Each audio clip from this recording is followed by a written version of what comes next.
মোরশেদ দম্পতির ঘরে 5টি মেয়ে সন্তান, একটি ছেলের আশায় চোরের কাছ থেকে 1 লাখ টাকায় কিনেছে ছেলে শিশু। চট্টগ্রাম নগরী থেকে চুরি হওয়া 15 মাস বয়সী ওই শিশুকে ব্রাহ্মণবাড়িয়ায় মোরশেদ দম্পতির হেফাজত থেকে উদ্ধার করেছে র্যাব। এ ঘটনায় শিশুটিকে চুরি করে কেনাবেচায় জড়িত দুজনকে গ্রেপ্তার করা হয়েছে। বুধবার গভীর রাত পর্যন্ত র্যাবের চট্টগ্রাম, ময়মনসিংহ ও সদর দপ্তরের গোয়েন্দা ইউনিটের যৌথ অভিযানে শিশুটিকে উদ্ধার করা হয় এবং দুলাল মিয়া, মোরশেদ মিয়া নামের দুইজনকে গ্রেপ্তার করা হয়।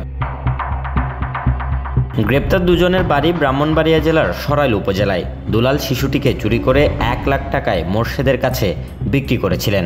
র্যাব জানিয়েছে, দুলাল ও তার স্ত্রী রুনা বেগম পেশাদার শিশু চোর। এ ঘটনায় র্যাবের চট্টগ্রাম অঞ্চলের সদর দপ্তরের এক সংবাদ বিজ্ঞপ্তিতে জানানো হয়েছে, গত 17 ফেব্রুয়ারি ফাতেমা আক্তার বোয়ালখালী থেকে নেত্রকোনা যাবার উদ্দেশ্যে চট্টগ্রাম রেল স্টেশনে যান।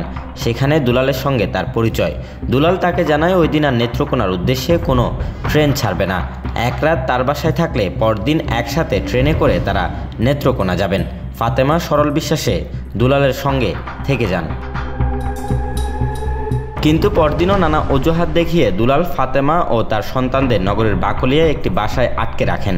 19 ফেব্রুয়ারি সকালে সুযোগ বুঝে দুলাল শিশু রাব্বিকে নিয়ে পালিয়ে যায়। প্রায় 1 সপ্তাহ ধরে বিভিন্নভাবে খোঁজাখুঁজির পর বাকলিয়া থানায় মামলা দায়ের করা হয়। বিষয়টি র্যাবকে অবহিত করেন ফাতেমা আক্তার।